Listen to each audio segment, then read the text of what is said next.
नमस्कार दोस्तों, स्वागत है आप सभी का एक और नए वीडियो में। मेरा नाम है संदीप कुमार भारती और आप देख रहे हैं स्टेनो बाबू। दोस्तों, पिछले 2 दिन से मैं वीडियो नहीं बना पा रहा था क्योंकि कुछ प्रॉब्लम हो गया था फ़ोन में, जिसकी वजह से ना तो वीडियो रिकॉर्ड हो रहा था, ना ही कुछ उसमें एडिटिंग हो पा रही थी। तो उम्मीद करता हूँ कि आप लोग समझ पा रहे होंगे मेरी बात को, और शुरू करते हैं आज का वीडियो। तो ये वीडियो स्पेशली मैं बात करने वाला हूँ कि जीके और जीएस को लेकर आप इन बचे हुए 75-76 दिनों में क्या कर सकते हैं, और कैसे अपना जो नंबर है, जो मार्क्स है आपका, जो मॉक टेस्ट में इस समय 17, 18 या 16, 17 आ रहा है, तो आप लोग उसको कैसे इंक्रीज कर सकते हैं। और क्या मेरी स्ट्रेटजी थी मेरे टाइम पे, जब मेरे भी इतने कम मार्क्स आ रहे थे, तो मेरी स्ट्रेटजी क्या रही थी कि अचानक से मेरे मार्क्स इंप्रूव होना शुरू हो गए और मेरा पेपर में भी इतना अच्छा स्कोर आया। तो आज मैं आप लोगों को अपना एक्सपीरियंस शेयर करने वाला हूं, तो वीडियो में अंत तक बने रहिएगा। और वीडियो से कुछ भी नया सीखने को मिले तो वीडियो को लाइक करके चैनल को सब्सक्राइब कर दीजिएगा। मुझे बताते हुए बहुत खुशी हो रही है दोस्तों कि मैंने अपना एक टेलीग्राम चैनल क्रिएट कर लिया है, और आप लोगों के लिए मैंने एक डिस्कशन ग्रुप भी बना दिया है, जिसमें आप लोग कनेक्ट होकर एक दूसरे से बात कर सकते हैं, एक दूसरे से अपना डाउट क्लियर कर सकते हैं। और फिर भी अगर आप लोगों को कोई दिक्कत हो, कोई परेशानी हो, कोई संशय है, तो आप लोग मुझसे पर्सनली भी कांटेक्ट कर सकते हैं, पर्सनली भी मुझसे कनेक्ट हो सकते हैं। तो अगर बात करें जीके को लेकर, अगर आप लोगों का सिलेबस बिल्कुल कंप्लीट है, ठीक है, अगर आप लोगों का सारा पार्ट कंप्लीट है, सब कुछ आपने प्रिपेयर कर लिया, सारे सब्जेक्ट्स आपने याद कर लिए हैं, आपने सारे सब्जेक्ट्स को पढ़ लिया, लेकिन फिर भी आपका जो मॉक्स में इम्प्रूव नहीं हो रहा, मार्क्स में इम्प्रूव हो रहा है, तो उसके लिए आप लोग क्या कर सकते हैं। उसके लिए करना यही है दोस्तों कि आप जब भी मॉक टेस्ट दीजिए तो जीके में कोशिश करिए कि जो चीज़ नहीं आ रहा है उसको छोड़ दीजिए, उसमें आप गेस मत करिए। गेस करेंगे तो फिर नुकसान हो जाएगा। दोस्तों, मॉक टेस्ट देते समय या कोई टेस्ट देते समय आपको कभी भी ऐसा लगे कि ये क्वेश्चन तो मैंने देखा हुआ है, मैंने सुना हुआ है इस क्वेश्चन को,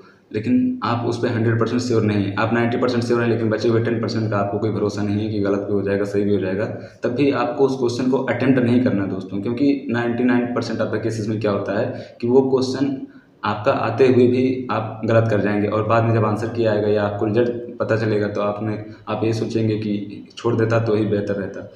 आप लोगों को बाद में पछताने से बढ़िया कि आप पहले ही उस क्वेश्चन को अनअटेम्प्ट कर दीजिए, उसको छोड़ दीजिए। इस तरीके से गेस करने से, इस तरीके से तुक्का मारने पे आप ही का नुकसान हो रहा है दोस्तों।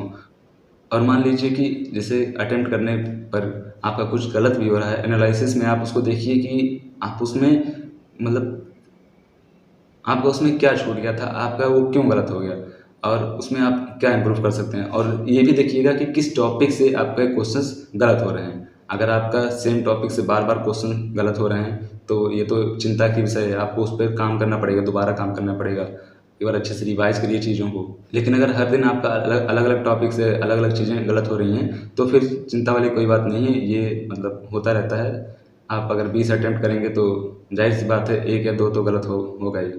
अब बात करते हैं उन स्टूडेंट्स की जो अपना प्रिपरेशन कर रहे थे, जिनको लग रहा था कि जो पेपर है हम लोगों का अक्टूबर में या नवंबर में होगा और पेपर इतना जल्दी डाल दिया, तो उन लोगों के पास पहले तो सिलेबस खत्म करने के लिए भी समय बहुत कम बचा है, और इसके बाद उनको रिवीजन भी करना है, मॉक टेस्ट से भी अपना इम्प्रूव करना है, तो उनके पास बहुत सारा काम है। तो वो लोग अभी जो पढ़ रहे हैं उसको अगर आप चाहें तो स्किप कर सकते हैं, और जो जैसा मैं बता रहा हूँ आप वैसा करेंगे तब भी आपके अच्छे खासे स्कोर आ जाएंगे। सबसे पहले आपको स्टैटिक जीके का जितना भी पोर्शन है, स्टैटिक जीके में आप मान के चल सकते हैं कि 18-19 क्वेश्चन जो एसएससी स्टेनो के पेपर्स में आते हैं, अधिकतर स्टैटिक से ही आते हैं।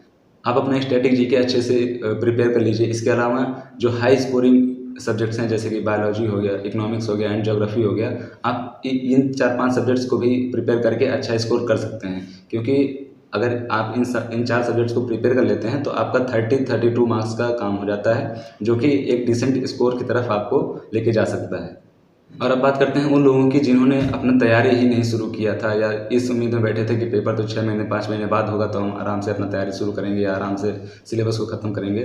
तो अब मैं उनको बताता हूँ कि आप लोगों के पास सिलेबस ख़त्म करने भर का समय नहीं है। आप लोग कहीं से भी, आप चाहे परमार एसएससी के यूट्यूब चैनल से, चाहे किसी बुक से, चाहे कहीं से भी, जो भी आपका सोर्स ऑफ नॉलेज हो, आप वहाँ से पीवाईक्यूज कर लीजिए। एसएससी स्टेनो एग्जाम के लिए आप प्रीवियस ईयर के 2021, 22 और 23, 24 इस तरीके के करके मतलब सारे जो पीवाईक्यूज हैं आप लोग उसको प्रिपेयर कर सकते हैं, आप लोग उसको अच्छे से पढ़ सकते हैं। इससे भी आप लोगों का काम बहुत ही अच्छा हो जाएगा दोस्तों, क्योंकि एसएससी के पेपर्स में जो जीके होती हैं वो रिपीटेड होती हैं। अगर आप एसएससी स्टेनो दे रहे हैं तो कोशिश ये करिए कि एसएससी ने इस साल मतलब इसके प्रीवियस ईयर में जितने सारे पेपर करवाए हैं, चाहे वो सीजल हो, सीएचएसएल हो, एमटीएस हो, या फेज वाला कोई एग्ज़ाम हो, तो आप उसका प्रीवियस ईयर क्वेश्चन पेपर जो है उसको पढ़ लीजिए अच्छे से, क्योंकि चीज़ें रिपीट हो रही हैं।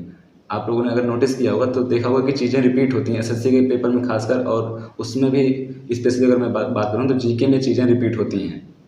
दोस्तों, अगर मैं अपना एक्सपीरियंस शेयर करूँ आप लोगों से, तो मैंने भले ही अपनी जो तैयारी थी वो मई 2024 से शुरू की थी, लेकिन उस टाइम पे मैं जीके बिल्कुल नहीं पढ़ रहा था। मैं सोच रहा था कि पहले मेरा इंग्लिश कंप्लीट हो जाए, उसके बाद जीके आराम से पढ़ूंगा। फिर अगस्त आया, सितंबर आया, सितंबर लगभग ख़त्म होने वाला था, तब मैंने जीके पढ़ना शुरू किया। और मैं ये सोच के चल रहा था कि अक्टूबर या नवंबर में पेपर होगा, तो मैं केवल पीवाईक्यूज़ पढ़ रहा था। लेकिन जब एग्ज़ाम का डेट आया, पता चला कि 10 और 11 दिसंबर में होने वाला है, तब मेरे पास थोड़ा सा समय मिला 30-40 दिन का। तो उसी 30-40 दिन के अंदर मैंने अपने जो भी है सिलेबस को कंप्लीट कर स्टैटिक वाले पार्ट को और उन सारे सब्जेक्ट्स को जो कि ज़्यादा से ज़्यादा मार्क्स कैरी करते थे, उन सारे सब्जेक्ट्स को मैंने पहले कवर किया। इसके बाद मैंने जो थोड़े लेस इंपॉर्टेंट थे, जैसे कि पॉलिटी हो गया और साइंस के अंदर फिजिक्स हो गया, तो इन सारे सब्जेक्ट्स को मैंने सबसे लास्ट में कवर किया था। और लास्ट के 10-12 दिनों में मैंने पॉलिटी और फिजिक्स वाला पार्ट कवर किया था। दोस्तों, जैसा कि आप लोगों को पता होगा कि एसएससी स्टैंड 2025 का पेपर होने के लिए अब लेस देन 80 डेज़ बचे हुए हैं। तो जो मेरी स्ट्रेटजी रही थी अंतिम के 80-90 दिनों में, उसी के आधार पर मैंने एक फ्लो चार्ट तैयार किया हुआ है। मैंने एक आप लोगों के लिए टाइम टेबल फिक्स किया हुआ है कि पूरे वीक में आपको किस दिन क्या करना चाहिए, कब आपको टेस्ट देना चाहिए, कब आपको चैप्टर टेस्ट या सेक्शनल मॉक टेस्ट कब देना चाहिए। और मतलब अपने एक्सपीरियंस के अनुसार मैंने आप लोगों के लिए 75 दिन का एक स्टडी रूटीन बना के तैयार किया हुआ है, जिसको कि मैं अपने टेलीग्राम चैनल पर आज डाल दूंगा। तो आप लोग वहां से चेकआउट करके उसको फॉलो कीजिए और जो भी आपका ड्रीम स्कोर है उसको अचीव करिए। अगर इस वीडियो से आप लोगों को कुछ भी नया सीखने को मिला हो, कुछ भी अगर ये वीडियो आप लोगों को हेल्पफुल लगी हो, तो वीडियो को लाइक करके चैनल को सब्सक्राइब कर दीजिएगा। मिलते हैं नेक्स्ट वीडियो में, तब तक के लिए धन्यवाद दोस्तों।